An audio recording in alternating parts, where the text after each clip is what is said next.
All right, here now is Fred Tecce, former federal prosecutor. I've got to ask you, I mean, now Thanks for having me. we've seen the pattern of what looks like pay-for-play from the outside. You have the emails from WikiLeaks which show who was involved, you know, whether it's the King of Morocco, you have the Prince in Egypt, you have potentially cooperating witnesses like Huma Abedin, anyone else who's in trouble along the way. We have the own internal audit of the foundation, the 2014 Nonprofit Lawyer of the Year saying that she found when she interviewed people that they expected a quid pro quo for the donations. So my question to you is, what's missing? What is this case lacking? The only thing it's lacking is the political will and, quite frankly, the lack of judgment by the Justice Department to bring an indictment. This is absolutely unbelievable to me, Melissa. The fact that I hear stories now that FBI agents had two surreptitiously recorded conversations with two people who indicated about information about pay-to-play, and they went to the prosecutors, and the prosecutors said that's hearsay. That's the biggest bunch of baloney I've ever heard in my entire life. If I was a federal prosecutor... Let me stop you, because this is where we get hung up every time when we have this conversation, is that somebody says, well, that's hearsay. We have no smoking gun.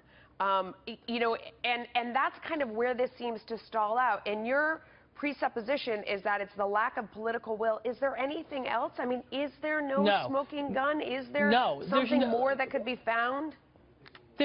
I got to tell you right now, I guarantee you that there's 1,000 smoking guns. Okay, and impanel a grand jury, issue grand jury subpoenas, grab these computers. You know, this is a political corruption case. You know, you don't need a smoking gun. What you need to do when you're a prosecutor is you need to build a wall, brick by brick, mortar by mortar, and each little piece of evidence is another brick in the wall. Quite frankly, these are cinder blocks, and it boggles my mind that some of this evidence that I hear that I think is compelling. A smoking gun is not an element of a crime. I hear compelling evidence of criminal wrongdoing.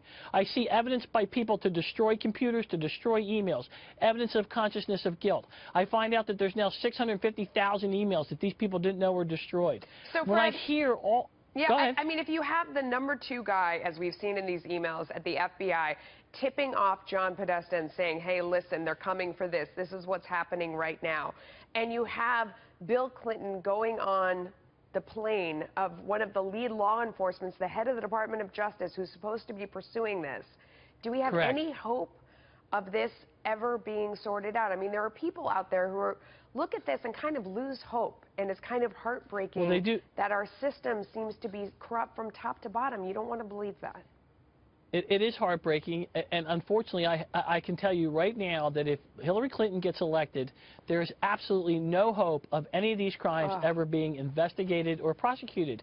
She's never going to let that happen. No Justice Department, no Attorney General who gets appointed by Mrs. Clinton is then going to turn around and conduct an investigation. I mean, unless Congress tries to do it. But you see what happens when that happens. We get gridlock. We get political people yell and scream about politics.